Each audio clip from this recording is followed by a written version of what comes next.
Merci d'être resté pour cette deuxième table ronde qui va être dédiée aux collections d'art appliqué au sein des musées romans. Donc on quitte un peu le MUDAC parce qu'on n'est pas si égocentrique que ça.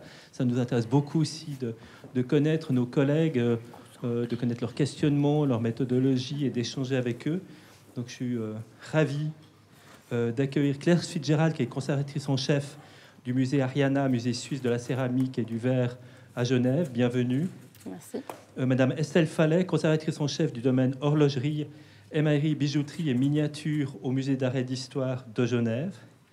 Et monsieur Alexandre Fiette, conservateur responsable du domaine des arts appliqués et de la maison Tavel du musée d'art et d'histoire de Genève. Bienvenue à vous trois. Merci d'avoir accepté notre invitation et d'échanger avec nous sur des questions finalement communes qui nous préoccupent. Absolument. Oui, on va peut-être commencer par une présentation où vous débutez la discussion, où vous présentez brièvement les collections d'art appliqué ou d'horlogerie et de design dont vous avez la charge dans vos institutions respectives. Donc je vois qu'il y a déjà, il me semble, l'horlogerie, donc on va peut-être commencer avec Estelle Fallet. Oui. Oui, merci. Effectivement, moi j'ai préparé quelques images parce que c'est vrai que nous travaillons auprès des objets et puis que ces objets sont eux-mêmes les objets de nos réflexions d'aujourd'hui. Et je dois vous dire que pour avoir suivi les dernières heures de discussion, il y a énormément de choses qui résonnent, évidemment. On se pose les mêmes questions. Nous sommes en train d'établir le concept de collection pour le musée d'art et d'histoire pour les 5 prochaines années. Ce sont des outils qui sont régulièrement renouvelés, et les ouvertures de nouveaux volets, les fermetures, les lacunes, les combler ou non. Enfin, toutes ces questions font partie, évidemment, de nos réflexions actuelles, donc à partager. Également, tout ce qui est digitalisation pour la mémoire et puis la gestion des dépôts qui nécessite effectivement de faire des choix et puis peut-être de passer à d'autres modes de mémoire, mémorisation des objets qui sont produits. Voilà. L'horlogerie, c'est un cas un petit peu spécial, c'est pour ça que je me suis permis de faire une présentation un peu schématisée, parce qu'au musée d'art et d'histoire, c'est le résultat, vous voyez ici, ce sont 4 collections, horlogerie, bijouterie, émaillerie, qui sont associées à la miniature également, et qui sont conservées donc, dans un domaine du musée d'art et d'histoire, vous voyez que l'ampleur est assez impressionnante puisqu'on a environ 20 000 objets sous notre responsabilité. La particularité de ceci, c'est que c'est un domaine qui n'est pas visible de façon permanente, et j'insiste un petit peu là-dessus, un peu lourdement parfois, mais c'est depuis 20 ans environ. Ah oui, désolée, j'ai pas de lunettes, du coup j'ai pas vu que c'était. Merci. Donc un domaine qui réunit ces 4 collections apparentées et en lien direct avec les activités artistiques et industrielles qui sont exercées à Genève depuis le XVIIe siècle autour de l'horlogerie, émaillerie, bijouterie. Et les choses sont interférentes, se mêlent, et puis ont une continuité, puisque ce sont des activités qui perdurent aujourd'hui, notamment dans le domaine de la haute horlogerie. Alors voilà, encore une définition qu'il faudrait préciser. Effectivement, une jonction, les points de jonction entre ces collections, c'est la spécificité genevoise, et notamment cette spécificité dans un contexte européen. Et les collections reflètent le local, mais toujours contextualisé dans un périmètre européen. Voilà, donc on est dans un laboratoire de transversalité tel qu'on l'exerce au musée d'art et d'histoire, avec 5 domaines de collection, de conservation, archéologie, art appliqué, beaux-arts, art graphique et horlogerie, émaillerie, bijouterie, qui est traité à part des arts appliqués, mais ça c'est l'histoire qui va vous le raconter, vous l'expliquer. Voilà, donc la constitution de la collection actuelle, c'est la convergence de multiples collections qui ont été créées au XVIIIe siècle à Genève. On a entendu parler auparavant de cabinets de curiosité à l'origine du palais de Rumine, ou des intentions aussi différentes. Le musée académique, le musée des beaux-arts, le musée Rath, 1826, premier musée des beaux-arts suisses.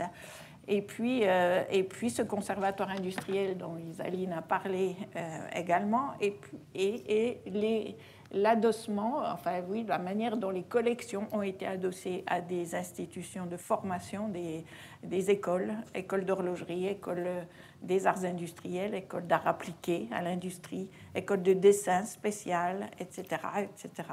Donc on est dans une configuration assez complexe. Alors voilà, je signale que nos inventaires sont le reflet de ces convergences qui ont remué un petit peu tout ce matériau dont nous sommes héritiers aujourd'hui. En 1879-1880, il y a un grand bâtiment surnommé le Palais qui a été érigé du côté de la gare à Genève et qui a abrité l'école d'horlogerie. Et c'est grâce à cette école d'horlogerie que les espaces patrimoniaux se sont étendus et qu'un musée des arts décoratifs a été installé en 1885 dans ces espaces. Et là, très rapidement, vous allez voir qu'il y a une collection qui est issue du musée archéologique également, créé en 1870. Et puis ce musée des arts décoratifs et toutes ces différentes entités collectionnent des montres jusqu'à les réunir. Là, une vue du musée de l'école d'horlogerie. Malheureusement, je n'ai pas vu de vue du musée des arts décoratifs. Je n'ai pas réussi à retrouver rapidement et il me faudra faire de la recherche là. Une illustration, mais ça, j'ai entendu que c'était la même chose ici à Lausanne.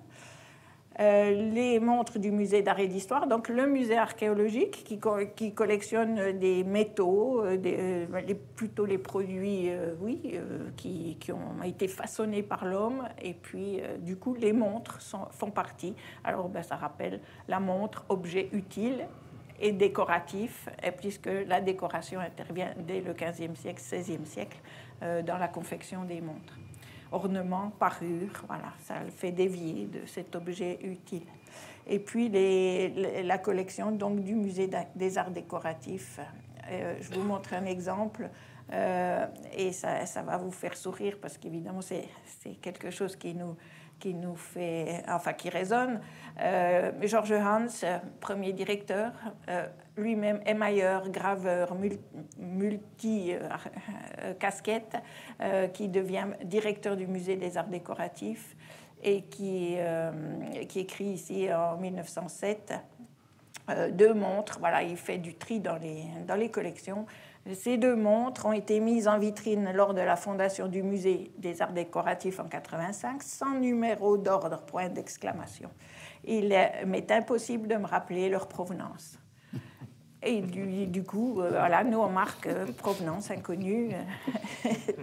Et c'est vrai qu'on continue. Alors depuis 1907, il serait heureux de voir qu'on continue à travailler sur les inventaires et qu'il y a encore énormément de choses à clarifier. Voilà, en 1942, la jonction du musée de l'école d'horlogerie par décret autorité politique, le jeu des politiques a une importance évidente dans l'histoire de nos collections. Et voilà, le musée de l'école d'horlogerie est versé au musée d'art et d'histoire. Il reste une toute petite collection patrimoniale à l'école d'horlogerie, mais elle est minime. Et puis, voilà, ces collections qui rejoignent le musée d'art et d'histoire. Alors, on parlait tout à l'heure de ce musée industriel avec sa galerie. C'est exactement ce qui est une des salles qui n'existe plus au musée d'art et d'histoire, le plafond ayant été transformé, oui, ou bouché. Mais vous voyez, enfin, on distingue dans les vitrines de cette salle des étains et de la céramique, puisque la céramique était également conservées au musée ces pièces d'horlogerie issues du musée archéologique notamment, qui étaient en fait du métal ouvré et qui était exemplifié là. En 1945, donc avec l'apport du musée de l'école d'horlogerie, une salle d'horlogerie s'ouvre dans les sous-sols, avec toujours cette connexion École des arts et métiers, où on voit les mêmes objets qui sont dans l'exposition être en cours de rhabillage, de restauration à l'école. Et puis des achats qui sont faits, c'est la connexion avec l'artisanat ou la production contemporaine que nous maintenons jusqu'à présent, toujours. C'est ici, par exemple, une petite pendulette en émaux cloisonnés de la marque Zénith que le conservateur a préconisé de faire entrer dans la collection au moment d'une exposition. Donc ce rapport toujours entre la production actuelle. Et puis ensuite, c'est toute une histoire, un enchevêtrement de transfert d'une collection à l'autre, des changements d'inventaire ou des doubles numéros d'inventaire. Enfin, tout se lie. C'est un enchevêtrement passionnant à travailler. Voilà. Salle d'horlogerie ici en 1953. Vous voyez, si vous avez repéré, là, typiquement dans la vitrine octogonale, une acquisition de cette année-là, provenant d'une collection privée fameuse, la collection Sandeau. Et puis après, voilà, c'est les mêmes objets qui se retrouvent dans des salles différentes. Je voulais juste signaler que sur le fronton de bâtiment de Necker, on lit à peine maintenant Musée des arts industriels. Donc moi je vous ai dit Musée des arts décoratifs, parce que c'était bien ce Musée des arts décoratifs qui a été créé. Mais en fait, le papier à lettres, vous voyez ici, par exemple, George Hans, qui a écrit aussi sur ce papier à lettres, il biffe industriel et même décoratif. Alors, à un moment donné, il y a cette fluctuation des intitulés, voilà, qui tient peut-être au directeur, en l'occurrence, qui était un artisan parmi les artisans de la fabrique, qui a voulu insister sur ce côté décoration plutôt que industrie. Et c'est voilà, toute cette dialectique. George Hans est féru aussi de faire valoir la biographie des objets, et c'est ce dont vous parliez tout à l'heure, comment est-ce qu'on va pouvoir enregistrer toute cette mémoire. Alors faire parler, oui, la biographie des objets, l'objet banal. Vous voyez là, il souligne que quand cette montre a été installée dans la vitrine, les gens ont dit « Oh mon Dieu, que c'est laid !» Alors qu'au contraire, elle a beaucoup de choses à nous raconter et il peut exemplifier.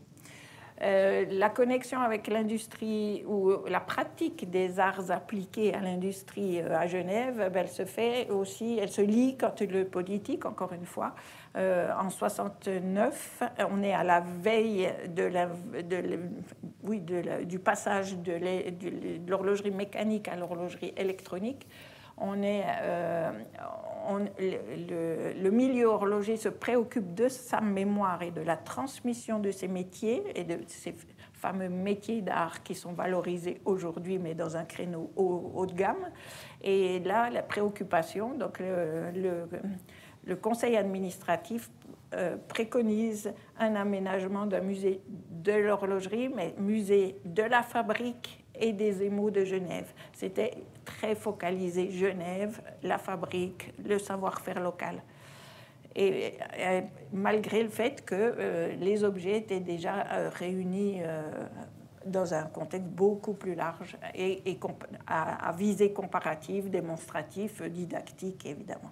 Voilà à quoi ressemble un peu cette collection. On a ressorti quelques éléments dans une récente exposition. Les émaux que vous voyez sur la gauche, ces émaux peints sont issus du musée Rath. Et puis, il y a toute une discussion. Est-ce qu'ils sont apparentés aux beaux-arts ? Parce que, figurant parmi les arts majeurs, ou aux arts appliqués. Et dans le fond, la distinction se fait quand un émail est accordé à une boîte, par exemple une boîte en or ou voilà, une bonbonnière ou tabatière, c'est de l'art appliqué. Et si fonction domine, et puis si c'est un portrait peint en émail, c'est beaux-arts.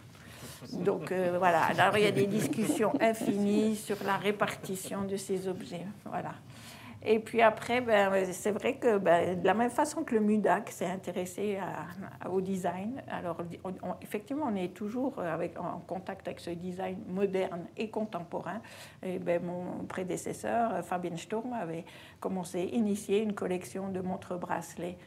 Alors, un peu caractère design, parce que c'était une autre manière de montrer l'heure, d'afficher l'heure, etc. Et donc, on a une très belle collection. En même temps, elle a développé toujours le bijou contemporain, et là on va trouver beaucoup de doublés beaucoup. On va trouver certains doublés, notamment le collier de Anna Garth qui est là, voilà, dans nos collections double agrégation. Voilà des exemples de cette collection récemment exposée, bijoux contemporains donc. Et puis des nouveaux volets qui nous viennent aussi, parce que vous parliez de subjectivité, il y a aussi des collectionneurs ou collections privées qui arrivent et qui chamboulent un petit peu le plan. Et là, par exemple, une centaine d'objets dus au joaillier Gilbert Albert, une collectionneuse privée qui enrichit le bijou contemporain avec des objets non seulement genevois liés à l'école du bijou contemporain, mais internationaux. Et puis on continue également avec la production horlogère d'aujourd'hui. Et puis, puisqu'on parlait de mémoire, je voulais rappeler aussi que nous avons énormément d'outillage, de machines, d'outillage et puis de modèles, effectivement, alors que ce soit des modèles papier, des modèles laiton gravés, papier gaufré, etc., et qu'on peut mettre en rapport avec les objets de la collection. Voilà. Je voulais rappeler un peu ces grandes lignes. Merci beaucoup. Je ne sais pas si vous avez déjà des c'était très questions. Clair. On va peut-être passer du coup... Je pense que Claire devrait prendre la parole. Oui. Je la prendrai après, parce que finalement, la problématique des arts appliqués, on va la voir se dessiner avec deux pôles différents. Je n'ai pas pris le micro, pardon. Oui. Alors je laisse la parole à Claire parce que je pense qu'on va voir se dessiner deux pôles dans ces collections d'art appliqué et de voir un peu les problématiques. Et moi, je reviendrai peut-être un peu plus là-dessus, puisque finalement, je m'occupe du reste. Comme ça. On va peut-être juste échanger de place, du coup, Estelle. Oui, je suis en train J'ai aussi apporté quelques images. De refaire. Voilà. Soup. Oh là là, j'ai ma bouteille. Reste au milieu. Oui, donc quelques repères peut-être d'abord concernant le musée Ariana. Donc d'avance, je vous prie d'excuser mes imprécisions car, full disclosure, ça fait que 9 mois que je suis en fonction. Mais merci aussi au MUDAC pour cette invitation à participer à cette table ronde, parce que du coup, ça a été l'occasion en fait de commencer à aborder cette collection avec un angle qui n'est pas forcément un angle habituel pour nous.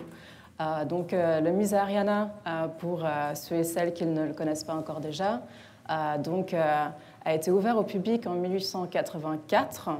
Donc c'est une collection privée, une initiative privée d'un homme qui s'appelle Gustave Revillot, né en 1834 et qui décède en 1890. Et aussi, autre élément qui n'est pas forcément connu de toutes et tous, c'est le premier exemple d'architecture muséale prévu spécifiquement à cet effet qui apparaît à Genève. Donc 10 ans de projet de construction pour que le musée soit ouvert en 84, donc avec une collection qui est en fait pas du tout dédiée uniquement à la céramique et au verre. Donc c'est une collection qui témoigne d'une collection plutôt faramineuse, d'une curiosité, de moyens en fait d'un homme qui parcourt le monde, qui est très tourné vers l'Asie et du coup qui accumule de son vivant des pièces autant d'exception que des pièces peut-être de qualité moindre, mais qui représentent voilà, toute une production industrielle, mais aussi plus choisie, avec une forte représentation des arts asiatiques, mais aussi des pièces qui rachètent auprès de marchands qui viennent de Moyen-Orient. Et donc, en termes de... la céramique est une part importante, enfin la porcelaine notamment, mais ce n'est pas du tout voilà, l'axe central de cette collection, de ce projet. Et donc, il y a toute une histoire en fait, qui va nous amener à la version qu'on connaît aujourd'hui, qu'on peut pratiquer aujourd'hui de ce musée et de ses collections. Au décès en fait, de Gustave Revio, il prévoit en fait... il donne sa collection, ses terres et le bâtiment qui abrite ses collections aux citoyens, citoyennes de la ville de Genève, avec l'idée voilà, que les personnes du futur puissent en profiter aussi. Et donc, il y a une période en fait, où il y a cette cohabitation entre voilà, des collections qui peuvent se recouper en fait, entre différents lieux, des musées pluriels d'art et d'histoire de la ville de Genève et ce bâtiment Ariana avec sa collection de départ. Et donc, à un moment donné, il y a une réflexion autour de peut-être repenser en fait, des spécificités aux différents lieux et aux différentes collections. Et donc, un parti pris en 1934, si je ne me trompe pas, où voilà, on vient redistribuer tout ce qui est par céramique, dans un premier temps vert, ça vient un peu plus tard, il me semble, au musée Ariana. Et donc voilà, apparaît cette nouvelle identité de musée suisse de la céramique, puis musée suisse céramique et verre. Il faut savoir aussi une autre partie de nos collections qui est un peu moins connue du public, mais qui prochainement va être mise en valeur, c'est nos vitraux. Donc relié à l'intégration de vitraux dans le bâtiment d'origine, mais aussi d'une pratique de collection de vitraux du collectionneur de départ, puis de conservatrice par la suite. Donc aujourd'hui, on a un inventaire total qui est approximativement, en termes d'ordre de grandeur, similaire à ce qu'était la collection historique de Gustave Revio dans son ensemble. Donc on a 28 860 œuvres inventoriées. Et du coup, dans la demande, la proposition qui était faite de parler de notion de design suisse romand aujourd'hui entre collègues et membres du public curieux, je me suis posé la question, comment en fait est-ce qu'on peut identifier ce qui est de l'ordre du design? Qu'est-ce que c'est déjà? Je pense que c'est une notion qu'on va pouvoir peut-être discuter. Qu'est-ce que ce serait en fait la part d'objets de design suisse romand chez nous? Donc j'ai utilisé plusieurs critères en interrogeant notre base de données. Donc notre inventaire est sur une base de données informatisée avec un logiciel plutôt utilisé en Suisse, Museum Plus. Et donc, j'ai abordé ça de plusieurs manières. Déjà, la notion de choses qui ont été produites dans un contexte industriel. Donc, je me suis dit, ça, il y a toute la production suisse romande. Dans les grands centres de production, on a eu Carouge, une époque, Nyon. Donc, voilà, toutes ces choses-là, je les mets dans la liste. Après, il y avait la question de, au niveau des auteurs intervenantes nommés, donc à l'échelle d'individus, qu'est-ce qu'on a en termes de données sur ces personnes? Donc, on aura en fait des fiches de personnes donc, qui sont liées aux objets, où parfois on a documenté la nationalité, où on a pu documenter en fait, le lieu de production de l'œuvre, où on connaît des choses sur les différents ateliers que les personnes ont eus. Et du coup, là, j'étais surprise en bien, car mes prédécesseurs ont très bien fait leur travail. Donc, c'était plutôt bien documenté en termes de soit la nationalité de la personne, soit le lieu de production de l'objet. Mais après, c'était la question, je suis arrivée à un premier ensemble de données qui était de l'ordre de la Suisse. Du coup, après, c'était la question de resserrer sur la Suisse romande. Et donc, je suis arrivée à ce savant calcul de... je pense qu'on est autour des 10,7% dans nos collections de design roman, en prenant ces facteurs que j'ai présentés en compte. Alors que nos collections s'étendent du 9e siècle jusqu'à aujourd'hui, au niveau du design suisse roman, on est plutôt fin 18e jusqu'à aujourd'hui. Oui. Voilà, on a sans grande surprise les grands centres de manufacture de faïence et de porcelaine de Carouge et de Nyon en particulier, qui sont très très bien représentés. Après, ce qui était intéressant aussi, et je pense que ça reflète notamment des histoires en termes de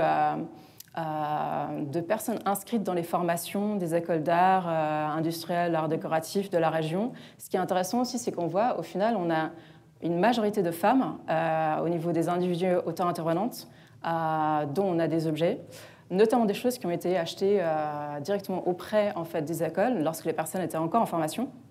Il y a quelques exemples de ça. Et donc, une légère minorité d'hommes donc, qui ont cette identité, selon ces critères, de personnes ancrées ou participant à du design suisse romand. Du coup, quelques images.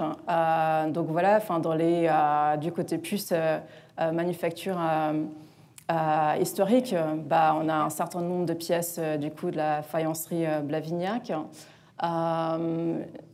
Du coup, ça, c'est ce que vous voyez à droite, c'est des captures d'écran, si jamais, de nos collections en ligne. Donc, vous pouvez, en fait, la quasi-totalité de nos collections sont publiées en ligne, on peut les rechercher.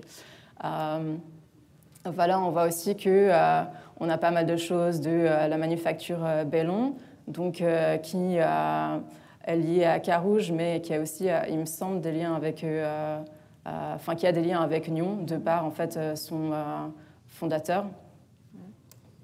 On a aussi pas seulement de pièces de la faïencerie de la rue Caroline, donc là on est toujours voilà, dans les choses plus historiques, mais aussi d'Ortu-Verret ici à droite.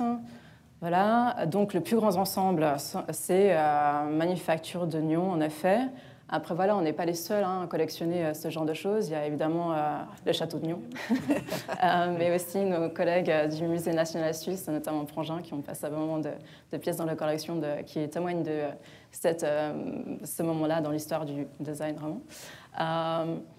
On a aussi, voilà, ça c'est l'exemple de, j'ai identifié une vingtaine de pièces où au niveau de la documentation du mode d'acquisition, de l'achat, qui ont été achetées directement auprès de l'école, donc à l'époque dite École des Arts Industriels de Genève.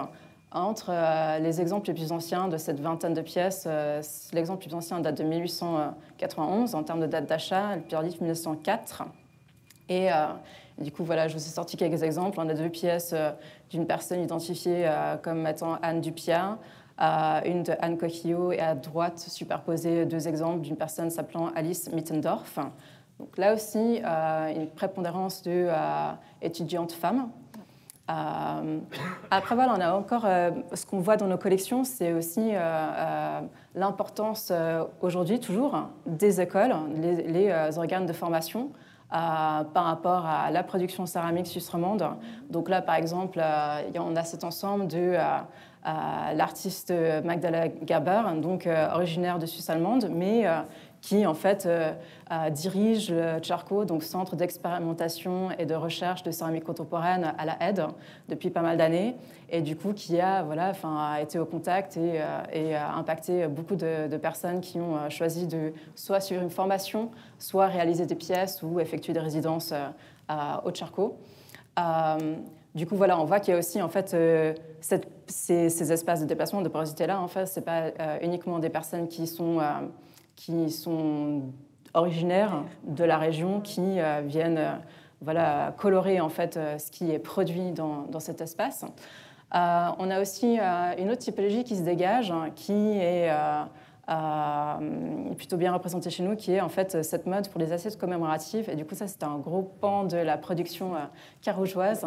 Donc, déjà au 19e, puis qui a été renouvelé en fait, notamment par des personnes comme Marcel Nevera. Et donc voilà, il y a eu à un moment donné en fait cette mode pour que tout événement sportif ou actualité historique soit commémoré à travers un objet céramique, plutôt assiette ou pichet, voilà. Donc on a pas mal de choses de ce ordre-là chez nous aussi. Bon, c'est pas que propre à la Suisse romande, il y a aussi une tradition française et allemande, mais c'est vrai que ça a été, c'est des choses qu'on trouve assez facilement et du coup qui sont pas mal rentrées chez nous. Car, autre détail qui n'a pas encore été mentionné jusqu'à maintenant, c'est la question de la politique d'acquisition, mais aussi des potentiels d'accroissement de nos collections. Donc, on est à la même enseigne. Donc, les musées de la ville de Genève, depuis 1994, n'ont plus de budget d'achat. Du coup, tout ce qui rentre dans nos collections est le résultat de généreuse donations, ou d'achats par le biais en fait, de soulèvement de fonds, donc de campagnes proactives de notre part auprès de nos mécènes et autres bienfaitrices pour nous permettre en fait, d'orienter, en fait, de sélectionner, choisir ce qui vient enrichir nos collections. Mais voilà, donc il y a un peu cette contrainte-là avec laquelle on travaille, du coup, qui sans doute participe aussi à la coloration de nos collections. Donc voilà, je voulais aussi vous montrer un peu d'exemples au niveau du verre. Donc on a un joli ensemble de pièces de Juliette Portone et Mathilde Létang, début XXe siècle.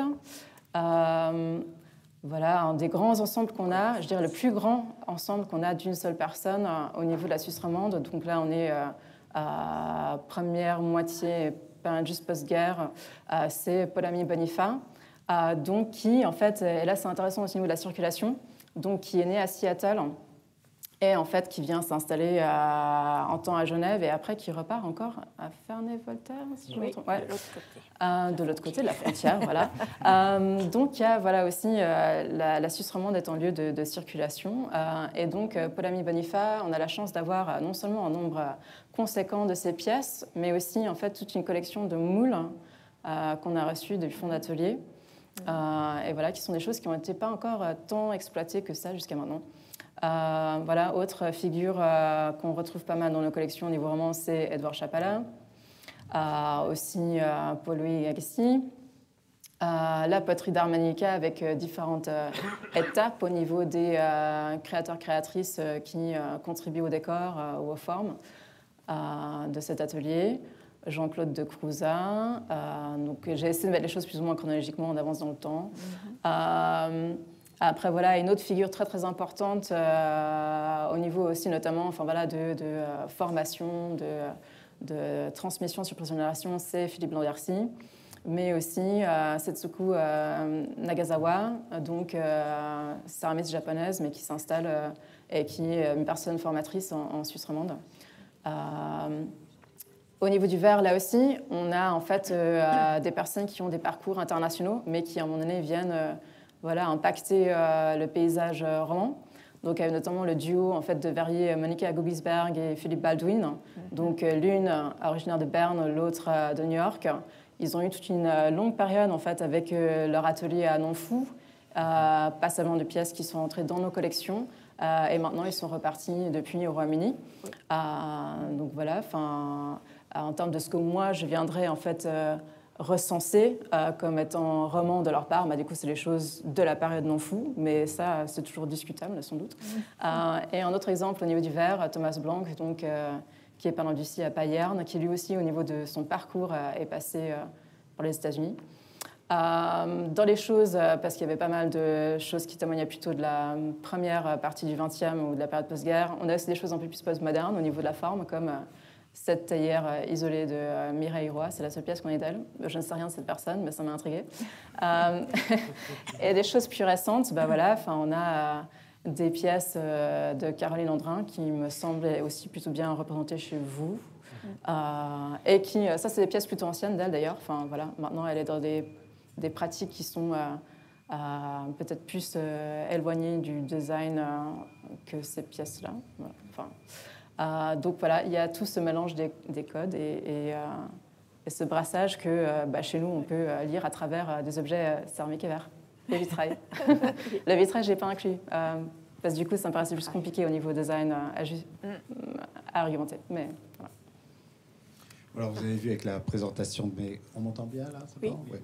Avec la présentation de mes collègues, que la chose n'est pas très, très simple, parce que déjà, dans des domaines qui sont assez définis pour eux, il y a des volets très, très importants, des questions très importantes qui sont évoquées. Pour ce que je représente au niveau du musée d'art et d'histoire, alors c'est extrêmement complexe parce qu'on part du souvenir historique pour aller jusqu'à une production industrielle. on a des objets à caractère artistique.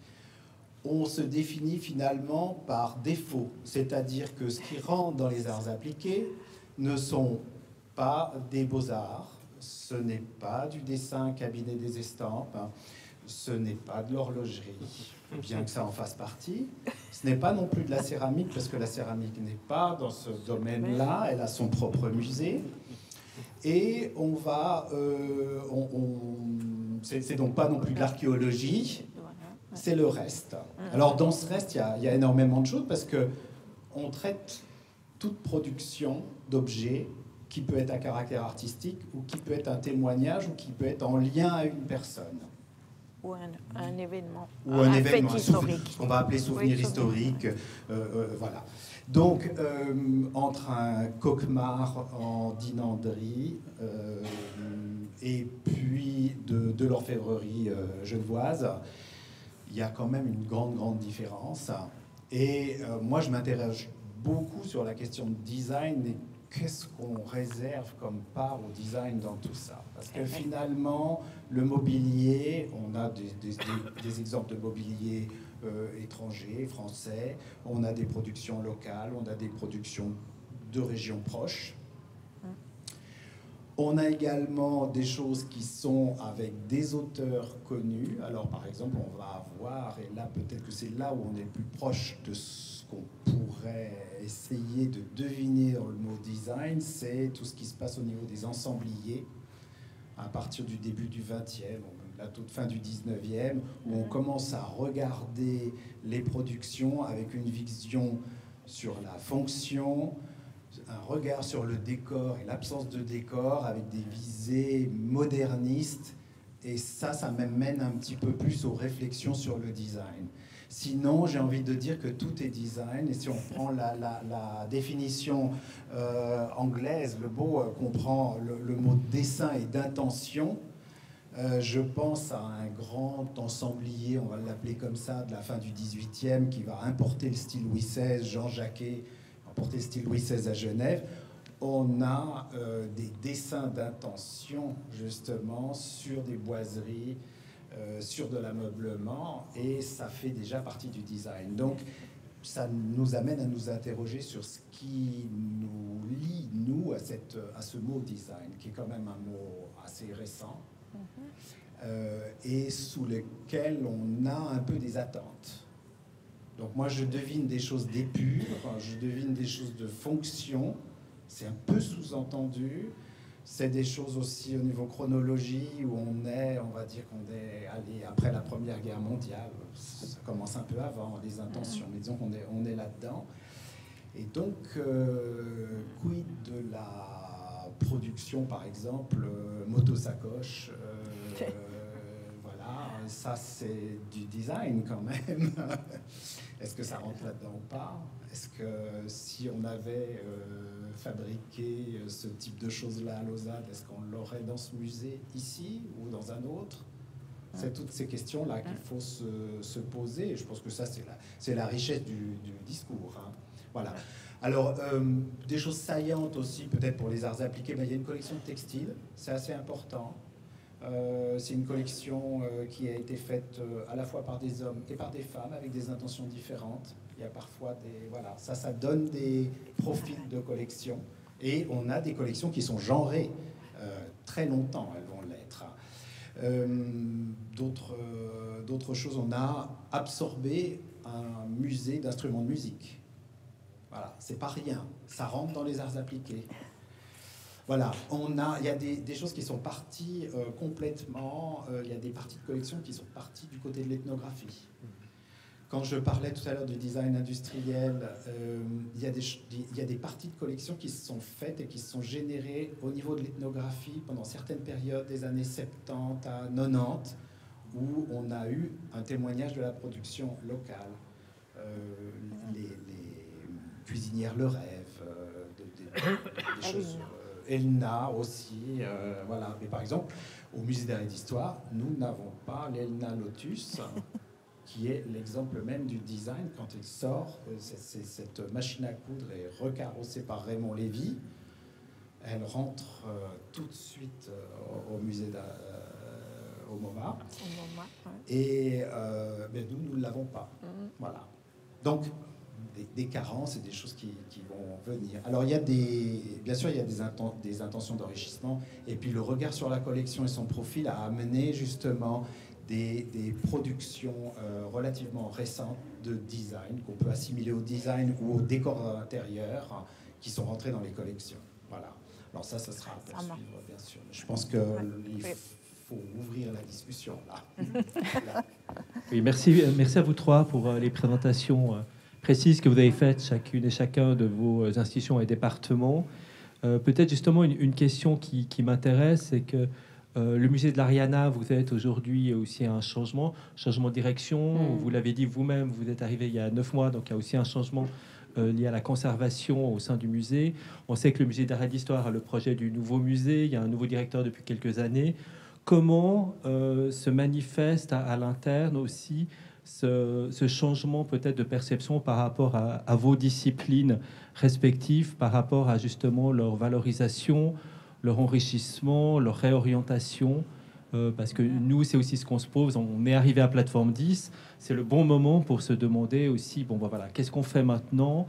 On a un nouveau bâtiment, des moyens différents, une manière de valoriser et de réfléchir la collection avec de nouveaux critères, de nouveaux arguments peut-être. Donc voilà, on est aussi dans cette réflexion au MUDAC. Excusez-moi. Et ça nous intéresse dans cette idée aussi d'Archives Design Remonte, cette histoire commune qu'on partage un peu tous ensemble avec chacun une petite part, un petit morceau. Quels sont pour vous actuellement vos gros chantiers, vos grandes réflexions par rapport à vos collections, par rapport à votre histoire, mais aussi par rapport à justement votre projection dans le futur? J'ai parlé du travail que nous menons actuellement pour la révision du concept de collection, justement en intégrant la donnée musée du futur. Mais ce musée, alors contrairement à vous qui avez déjà un bâtiment, des espaces, définis, nous on ne sait pas vers quoi on va. Et plus ou moins, mais on ne sait pas exactement. Et la tendance ou la direction qui nous donne une intention d'aller vers ce musée de demain. Mais de quoi sera-t-il fait encore, sans être, avec un peu une injonction dans 10 ans, 15 ans peut-être. Qu'est-ce que nous devons proposer aujourd'hui pour que ça ne soit pas obsolète assez rapidement, etc. Donc, on a défini un concept de collection qui est assez conservateur, entre guillemets, c'est-à-dire respectueux aussi de l'histoire de l'institution, avec des ouvertures effectivement, des agrégats, des ouvertures de volets qui tiendront compte aussi de ce qui est. Je crois qu'on s'ouvre plus sur ce qui existe déjà justement au niveau du territoire suisse romand pour se dire, non, parce que pour ma partie, la question m'a été posée, pourquoi est-ce qu'on ne collectionne pas des horloges à quartz liées à la navigation spatiale, etc. Puis ça se collectionne ailleurs qu'à Genève. Donc inutile d'ouvrir un volet pour ceci. Voilà des choses qui sont... Et puis il y a l'histoire du comblement des lacunes. Alors ça m'a beaucoup intéressé d'entendre encore ça, puisque voilà, notre direction a pointé le fait que aux Beaux-Arts, dans le domaine Beaux-Arts spécialement, puisque c'est pas vrai pour horlogerie, émaillerie, bijouterie, mais dans la collection Beaux-Arts, entre 1930 et 80, non, plus... Oui, peut-être. Une longue période, il y a des lacunes. Et moi, j'ai ce même sentiment que vous exprimiez. Est-ce qu'on doit compléter ces lacunes? Est-ce qu'elles ne disent pas quelque chose pour elles-mêmes? Et on s'interroge chacun dans nos domaines pour ce type de... Je crois qu'on partage ces interrogations-là avec beaucoup d'institutions. C'est ça. Il y a une chose qui se profile quand même et puis qui confirme quand même des choses qu'on ressentait depuis un moment. Enfin, en tout cas pour moi, c'est cette question de hiérarchie de l'objet. Ça, c'est en train un peu de sauter. Donc, c'est-à-dire que le cloisonnement, le côté reflet d'une élite dans la production, dans le lien, et c'est une hiérarchisation de ce qui rentre dans le musée. Ça, les cartes sont en train de se rebattre, à mon avis, pour une période assez importante. Ça se rebattra encore, hein, tout ça.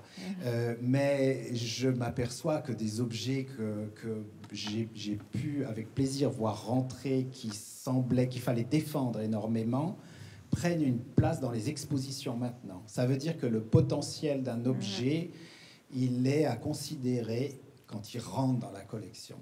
Et c'est pas dans l'immédiat. Et c'est là que le travail est très très difficile, puis qu'on travaille finalement à la boule de cristal, parce que rentrer une pièce du quotidien, tout le monde va vous dire mais pourquoi vous voulez rentrer ça? Moi je me rappelle de collègues qui ont eu à défendre l'entrée de mobilier qui semblait pas très intéressante, pas très beau à l'époque, et puis qui sont des témoignages assez rares maintenant. Et cette histoire-là se répète à chaque fois. C'est-à-dire qu'il faut éviter d'appliquer le goût de l'époque à la sélection de l'objet, et plutôt de se dire, cet objet-là, dans 50 ans, qu'est-ce qu'il va nous dire? Est-ce qu'il porte quelque chose de nous, vraiment? Et puis, est-ce qu'il n'a pas... Je prends un exemple dans les collections de costumes que je connais bien. Eh bien, vous avez dans tous les musées des robes du soir Balmain, vous en avez des quantités. C'est pas très intéressant finalement. J'ai rien contre Balmain, mais il est beaucoup plus intéressant d'avoir du vêtement de travail. Et pour le XVIIIe siècle, du vêtement de travail, on n'en a pas. Il y a quelques exemples qui me viennent en tête dans des collections précises, etc. C'est extrêmement rare. Donc, est-ce que c'est pas là qu'on a le plus de potentiel sur un objet? Maintenant, si on commence à collecter tout ce qui se produit, on va aller à l'encontre de ça, puisqu'il n'y aura pas ce tri automatique qui se fait avec l'objet qui est délaissé, qui dépérit et qui part. Et donc là, on est un peu à un seuil on est quand même dans une société qui consomme énormément et qui produit énormément. Donc de l'objet, il y en a des quantités et des quantités. Qu'est-ce qui va rester de tout ça? Voilà. Ça, c'est aussi une question à se poser. Mais en effet, ça me permet de rebondir là-dessus au niveau d'un des gros enjeux pour notre génération, qui est la question de la durabilité. Donc durabilité d'un point de vue éthique, mais aussi très pragmatique, hein, l'enjeu du stockage par rapport à des collections comme les nôtres. Donc là, nous avons à Genève la chance d'avoir en devenir un espace de stockage mutualisé qui va permettre d'avoir un peu plus de place pour gérer en fait, des collections qui sont déjà pour la plupart à saturation. Au Musée Ariana, la chance qu'on a, c'est on a eu dans les années 70 la construction d'une énorme réserve sous forme d'abri anti-atomique où les personnes ont vu grand à ce moment-là. Et du coup, en réorganisant, en récollant, en fait, ça nous permet d'avoir encore un peu de mou. Mais voilà, ça devient de plus en plus serré. Et donc, ça nous pousse à être plus précis dans la politique d'acquisition. Et pour moi, ce qui est important, c'est formaliser la politique d'acquisition, la publier, être dans aussi cette transparence, en fait, de qu'est-ce que c'est, en fait, quelles sont nos collections. Et vu qu'on est, comme je l'ai évoqué, tellement... tributaires et dépendants et reconnaissant des propositions de donation, aussi ouvrir ces espaces de discussion par rapport aux personnes qui voudraient proposer des choses. Enfin, voilà. Du coup, il y a un enjeu aussi au niveau de cette communication, en fait, sortir les collections de leur sous-sol à travers les plateformes numériques qu'on a à disposition, ce qui revient en fait à un travail qui est un travail de fond qu'on a toujours fait, qui est celui de l'inventaire, car maintenant nos inventaires peuvent être publiés en ligne, mais en fait qu'est-ce qu'on publie aussi, quel est le niveau d'information? Et pour moi c'est là où il y a un énorme potentiel au niveau des objets concernant comment on envisage leur interprétation dans le milieu du musée. Parce que c'est vrai qu'on a une ressource qui est propre à notre typologie d'institution, qui est en fait de pouvoir vivre au quotidien avec nos sujets d'études ce qui est incroyable. Quand on y pense par rapport aux contraintes de quand on est en recherche dans un milieu autre, où on va devoir demander et avoir un accès limité pour une durée donnée, en fait, ou que des images à partir desquelles travailler. Et du coup, pour moi, les questions que je me pose aujourd'hui et qui m'intéressent à poser à plusieurs, c'est en fait, qu'est-ce qu'on entend par travail d'inventaire, qu'est-ce qu'on entend par notice, qu'est-ce qu'on entend par texte publié, quels sont les différents formats, qu'est-ce que c'est en fait le rôle des musées dans la recherche, car en fait, on a une proposition intéressante à faire à ce niveau-là. Et du coup, je salue mes collègues du MUDAC de cette proposition d'archives du design de demain, car j'ai l'impression qu'on est vraiment dans ce sujet-là. Oui, je crois qu'on partage vraiment tous, toutes et tous les mêmes questions. Et peut-être pour vous rassurer, alors c'est une initiative du MUDAC, mais l'idée est de la faire avec vous aussi. Enfin, c'est quelque chose de collectif. Hein, c'est la raison pour laquelle vous avez été invité. C'est effectivement qu'on réfléchisse tous ensemble et qu'on se mette tous autour de... Et on voit qu'on a des problématiques communes, des points d'achoppement. Enfin, c'est effectivement quelque chose qui est rassurant aussi à quelque part, hein, de ne pas se sentir seul et isolé, mais de voir qu'on partage aussi. Et je pense que ma conservatrice des collections ne dira pas le contraire, qu'on partage les mêmes inquiétudes, mais aussi les mêmes intérêts, parce que de ces inquiétudes naissent aussi des intérêts de voir comment est-ce qu'on peut solutionner certaines problématiques qui dépassent simplement le dépôt qui est plein. Mais qu'est-ce qu'on fait de ces objets lorsqu'ils ne sont pas en exposition pour les faire vivre quand même? Donc nous, c'est cette question aussi de l'archive, une archive vivante à quelque part. Comment rendre dynamique aussi des informations lorsque l'objet n'est pas disponible dans les salles d'expo, mais qu'il l'est uniquement peut-être sur une base de données, etc. Puisqu'on a aussi... l'obligation de rendre public nos collections, donc on est en train de travailler dessus, hein. Ça l'est pas encore, mais on est sur le projet. Donc il y a plein de points communs entre nous toutes et tous. Peut-être des questions dans le public ou l'assistance. Je me mets pas devant la caméra pour une fois. Profitez, hein, c'est l'occasion jamais d'avoir des professionnels aussi et des experts dans la salle. Ou des partages d'expériences aussi, hein. C'est pas forcément... Moi, il y a peut-être quelque chose que je voudrais rajouter, c'est qu'il n'y a pas de collections qui sont neutres. Les collections, elles sont toujours liées à l'humain. Alors qu'on le veuille ou non, qu'on se donne des règles, c'est tout à fait normal et il faut le faire. Eh bien, quand on regarde dans le passé ce qui a été fait, c'est quand même toujours lié à des sensibilités. Alors les sensibilités, ça peut être le contexte, bien sûr, c'est la mode aussi, mais c'est aussi les gens. Oui.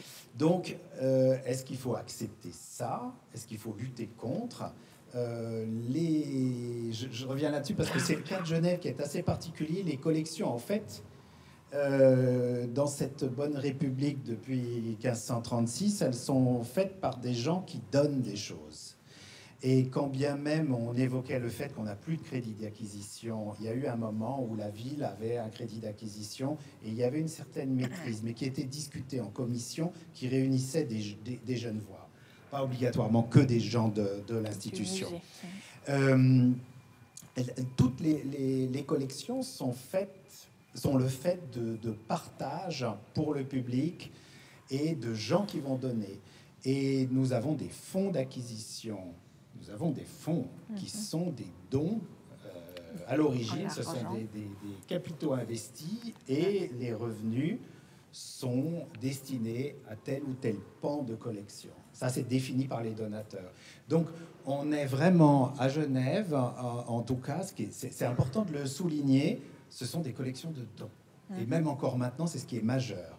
Donc, quand bien même on commencerait une politique d'acquisition raisonnée, elle est toujours raisonnée, mais si vous voulez, en se disant, ben voilà, là on va acheter ça, ensuite en vente, etc., on n'arriverait pas à noyer quand même cette identité du don. Révillot, c'est un don. Hans, c'est une personnalité. Oui. Foll, c'est la même chose. L'Académie, c'est un cabinet de curiosité qui est voulu par la proto-institution.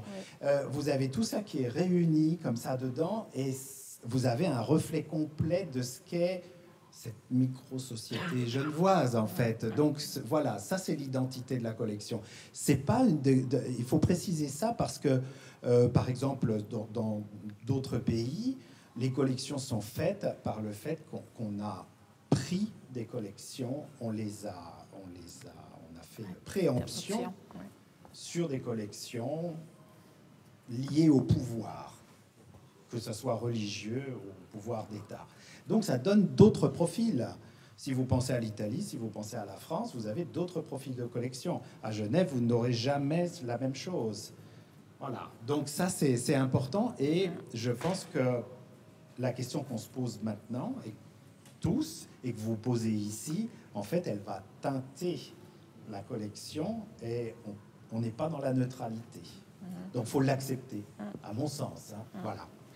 Effectivement, nous, au MUDAC, les deux points qui nous intéressent beaucoup, c'est effectivement de savoir, à quelque part, pourquoi on choisit un objet et qu'est-ce qu'il va raconter aux générations futures et qu'est-ce qu'il représente au moment où il a été imaginé et donc qu'est-ce qu'il peut raconter par la suite. Ça, c'est quelque chose qui nous préoccupe beaucoup lorsqu'on a nos commissions d'acquisition et qu'on décide d'acquérir tel ou tel objet ou ensemble d'objets.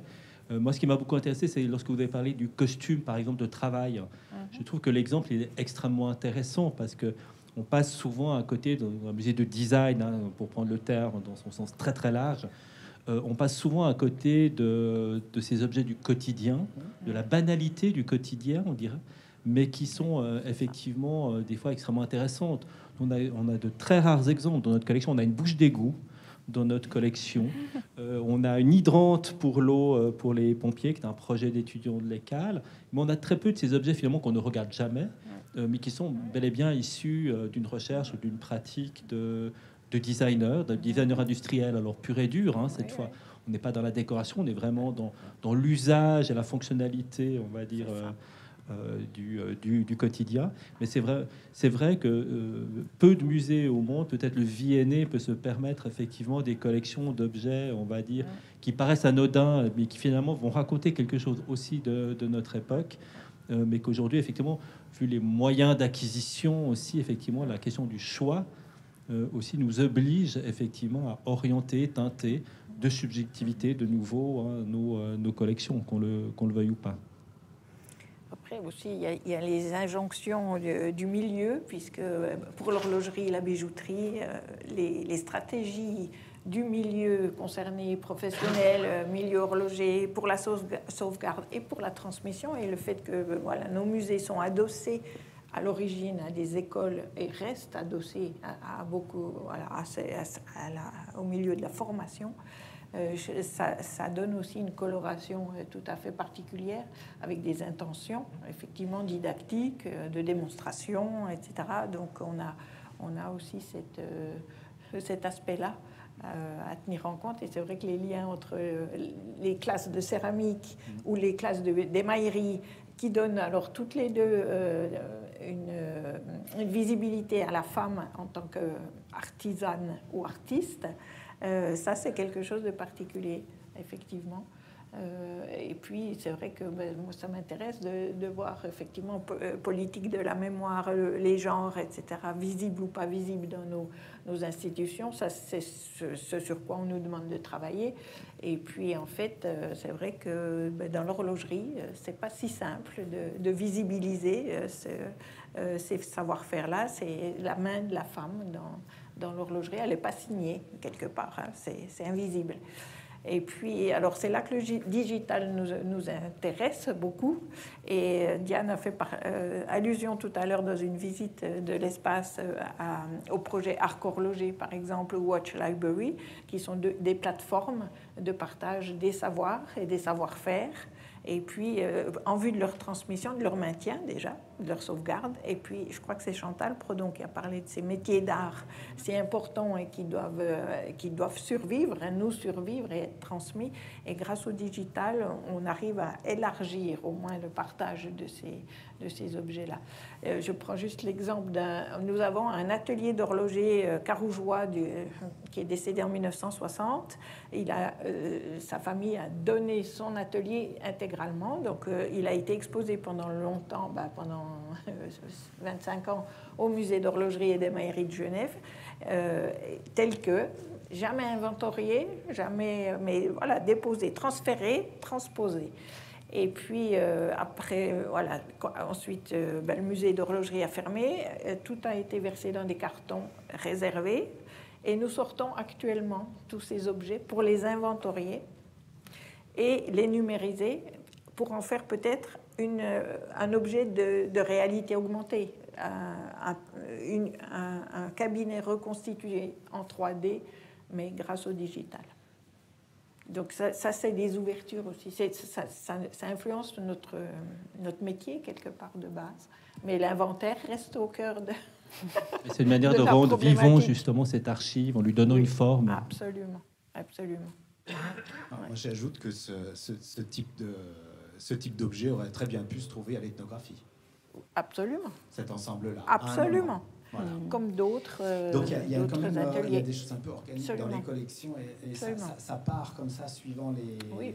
Moi j'aime bien le dire, le mot mode, il est un peu cru peut-être, Oui, mais il faut le dire. Et ça va partir comme ça suivant les intérêts, les tendances, Oui. ça va rejoindre certaines institutions. Alors, ce qui est intéressant pour la ville de Genève, c'est que ce sont des collections municipales, donc qu'elles soient fixées à un endroit ou à un autre, finalement, ça ne change pas du tout leur statut. Mais c'est vrai que nous avons une histoire commune qui a beaucoup changé, puisque Révillot, beaucoup d'art appliqué, mais aussi de la peinture, de la sculpture, des choses extra-européennes, donc un musée qui finalement va prendre une force sur la céramique, va redonner sur d'autres domaines. Pareil pour Hans, et puis pareil pour d'autres musées qui avaient par exemple de l'archéologie dedans, qui vont se séparer.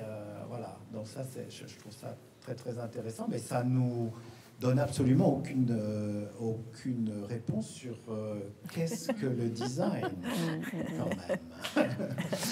Voilà. Heureusement, ce n'était pas le thème d'aujourd'hui. Oui. Mais c'est vrai qu'on a évoqué ce rapport d'adossement d'institutions, enfin, qui s'influencent mutuellement entre musées, institutions formatrices. On a aussi évoqué à d'autres moments la question de l'industrie, de la manufacture. Et c'est vrai que peut-être un détail que j'ai omis de mentionner au niveau du musée Ariana, ce qui est assez particulier en tant que musée en fait consacré à des médiums, à des techniques, donc céramique verre, ce qui le rend assez unique dans le paysage européen, c'est qu'en fait la plupart des musées céramiques sont liés à une manufacture. Donc, en fait, ont commencé comme espace de display, de showroom, et sont liés à une histoire, en fait, d'ensemble de production, ce qui n'est pas du tout notre cas.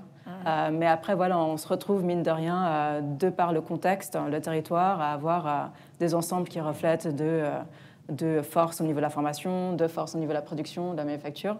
Mais c'est vrai que c'est... voilà, enfin, on n'a pas encore trop parlé de ce lien avec l'industrie. C'est juste. Ouais. C'est presque un peu implicite, mais pour l'horlogerie, c'est vrai que le fait qu'on côtoie, que le patrimoine public côtoie le patrimoine privé, c'est aussi caractéristique. Les maisons horlogères et les maisons joaillières ont leur propre musée, leur propre patrimoine. Et nous dialoguons évidemment ensemble, mais du coup ça élargit effectivement le réseau.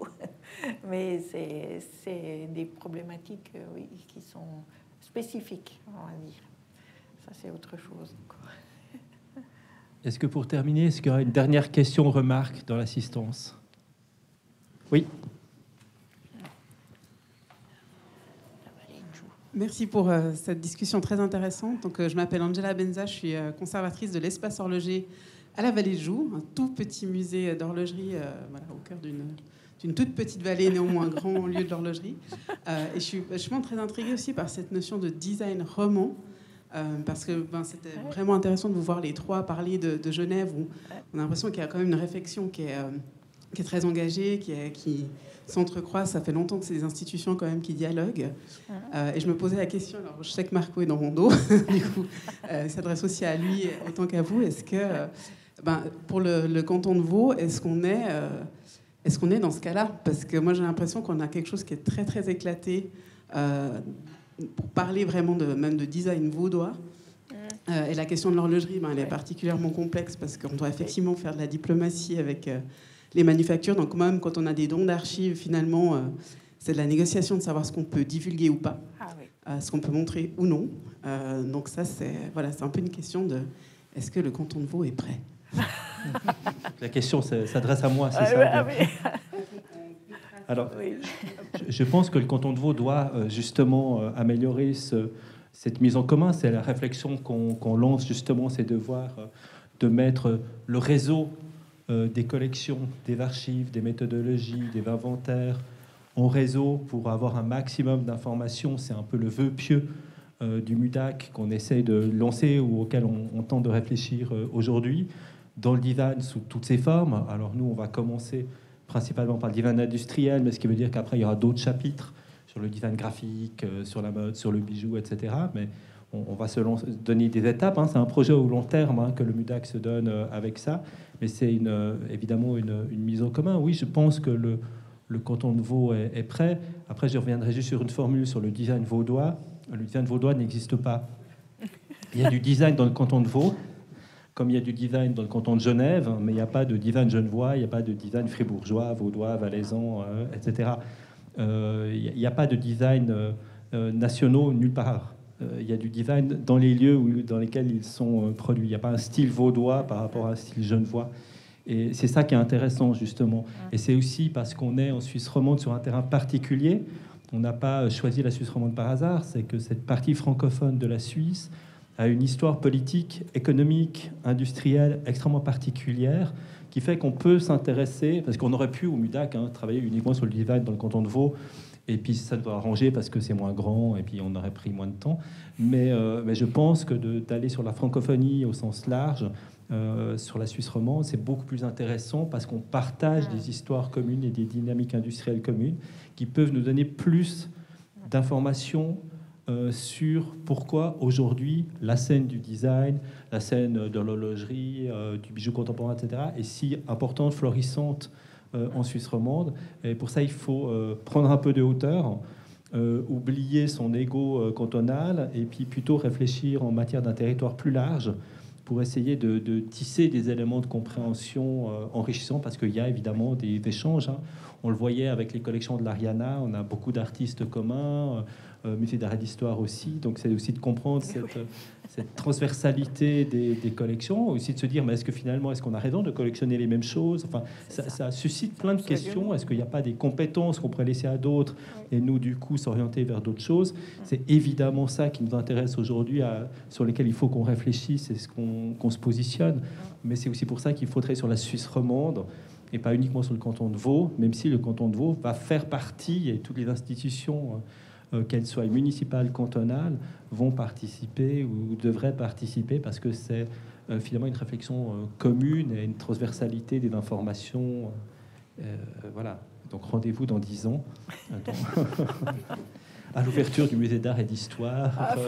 Oui, au mieux. Une dernière remarque ou question? Sinon, je vous remercie toutes et tous d'avoir assisté à ces conférences et tables rondes aujourd'hui sur la question du musée industriel, musée d'art décoratif, musée de design et son évolution. On est conscient qu'on est aussi en train d'évoluer ici au MUDAC, qu'on est en train de chercher notre orientation et la forme pour essayer de la comprendre et en quoi ce musée doit correspondre à la société dans laquelle il s'inscrit et dans le système politique dans lequel on est aussi tributaire. Donc c'est extrêmement important de partager ces réflexions avec nos collègues de différents cantons et différentes institutions. Donc merci encore à Diane aussi pour l'organisation de ces conférences et tables rondes. Et je vous dis à bientôt et très bonne soirée à vous. Merci. Merci. Merci.